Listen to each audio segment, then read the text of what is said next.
Hey, it's Addi for Yarn, and today I'm going to show you how to stop a flat panel from curling when it's made on your Addi knitting machine. So I am using the little Addi today, and I'm going to show you a technique that will make a flat panel that does not curl on any of its edges. Now I know this is something that at least some people are interested in doing because I get questions about it sometimes. How do I stop the edges from curling up on a flat panel? So I have a little swatch here. This is a normal flat panel that you would make on your Addi.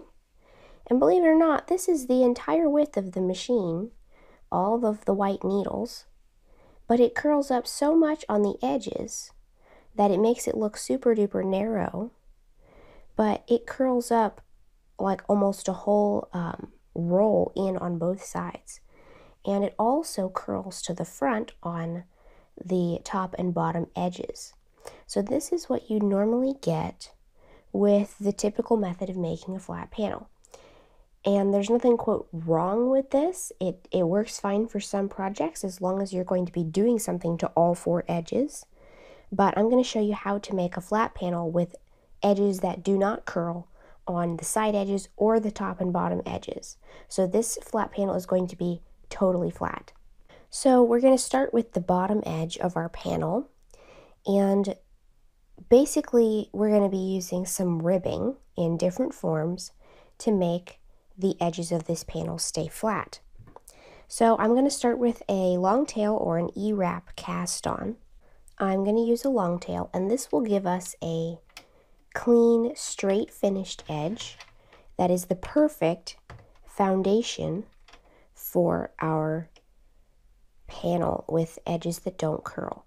So if you don't know how to do a long tail or an E-wrap cast on, then you can go ahead and watch my videos that I have on that on my channel, and they will explain those techniques in more detail. Alright, so I've made it to my last two white needles, and by the way, you can do this on any number of needles that you like. So now I'm going to bring the working yarn up into the yarn guide, and I'm going to knit about, you can do any number of ribbing rows that you want at the bottom, but I'm going to start with about 5, and I'm going to knit back and forth for 5 rows, and then I'm going to work them into ribbing.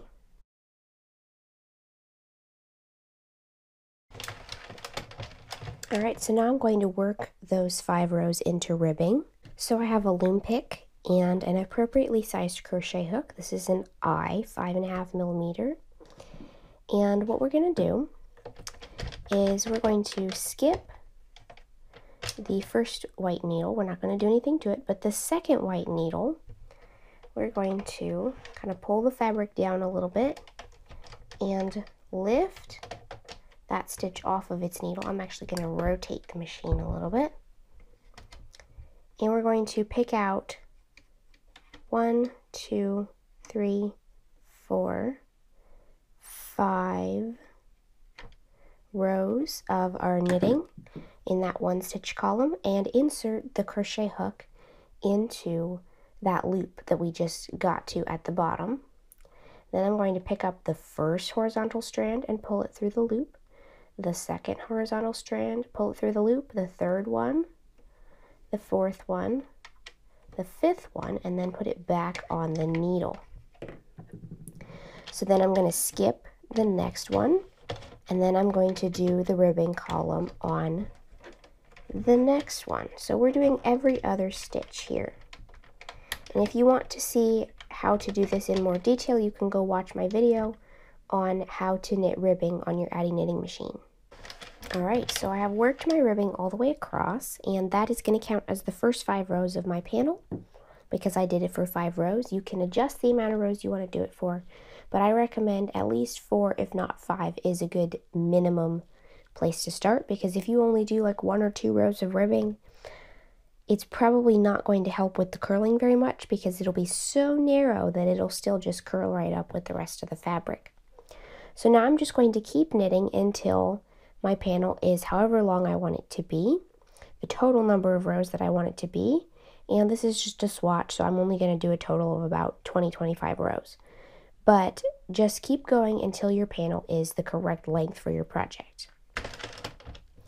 Alright, so I have worked a total of 21 rows. I'm going to do a total of 22 rows, but the very last row is the one that we're going to be working our ribbing on. So we are going to put some more ribbing at the top so that the top edge doesn't curl.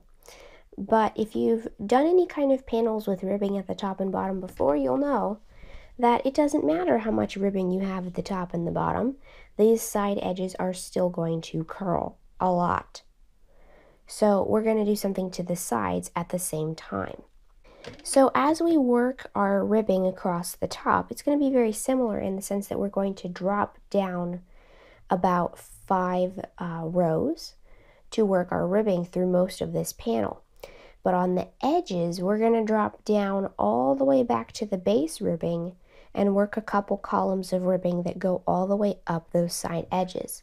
So we're going to ignore this first stitch, which is our edge stitch. We're not going to do anything to that. We're going to take the next one, because if you remember, we did not rib our edge stitch. We only ribbed the second white needle from the edge. So I'm going to pick up, I'm going to rotate the machine again so I can have better access to it. And I'm going to pick up this white needle, the stitch off of that needle, and I'm going to unravel that column. We want to make sure that we have the tension guide holding on to our yarn so that it doesn't loosen up this stitch that's on the edge stitch. But I'm going to unravel this stitch column all the way back down to here, which is where our original ribbing column was in this particular stitch column. So I'm just going to unravel the entire column back down to the ribbing band, which is right here. So now I'm going to take this loop, that's the top of our ribbing, and pull every one of these horizontal strands through the loop in consecutive order. If you get them out of order, then they'll get all twisted up, and then you'll have what looks like a mistake in your fabric, because it is. But you just have to make sure you're getting them in order. And then when we get to the last one, we're going to put it back on the white needle. So we're going to skip the third white needle from the edge and do the fourth one with the same method, because really the second needle only is not going to help you a whole lot with the curling. It's going to help a little bit, but it will be a whole lot more stable if we do another column. Alright, so we've done 2 ribbing columns, and you can see, you'll see it better when we take it off the machine, but this completely stops the edge from curling. And on the front side, you can't even see, I'll have to show you better when it's off the machine, but you can't even really see the ribbing columns from the right side of the work. So now I'm just going to continue across doing only 5 rows of ribbing on every other of these other stitches until I get to the last 4 needles on the opposite side of my panel. Alright, so this was the last column I put 5 rows of ribbing on. This is the one we're skipping, and then I'll have 4 left on this side of the panel. And I will mention that this works particularly well with panels that have an odd number of stitches. But if you have an even number of stitches, you might have to fudge a little bit and leave maybe 2 edge stitches on the one side to make sure that your ribbing will line up correctly. So as long as we're making sure that the ribbing at the top is in the same stitches as the ribbing at the bottom, then this side ribbing thing will line up correctly and not have like a weird jog in it, or where it doesn't line up with the ribbing at the bottom. So what I'm going to do is take, here's the edge stitch, here's the next stitch we're going to rib, here's a skipped stitch, and another edge stitch we're going to rib. So I'm going to let that needle come up and do the same thing again. We're going to unravel it all the way to the bottom where our original ribbing ended, and then we're going to pick them all back up in order, pulling each next horizontal strand through the loop on the hook. And then we're going to skip the next stitch and do the next column that goes all the way to the bottom on the second to last stitch. All right, so now I'm just going to make sure we go all the way across and sink that last white needle, and now we can take it off of the machine. Now normally you would go ahead and bind this off with a crochet hook to finish the edge, but since this is just a swatch and I'm going to unravel it anyway just to show you how to do this, I'm going to pick up all the stitches with a length of waste yarn. Alright, so now that our panel's off the machine, we can give it a good lengthwise stretch, and that will help line up the stitches. And you can see now how perfectly straight that the side edges of our panel are, and they do not curl at all. So this is what it looks like from the right side compared to this.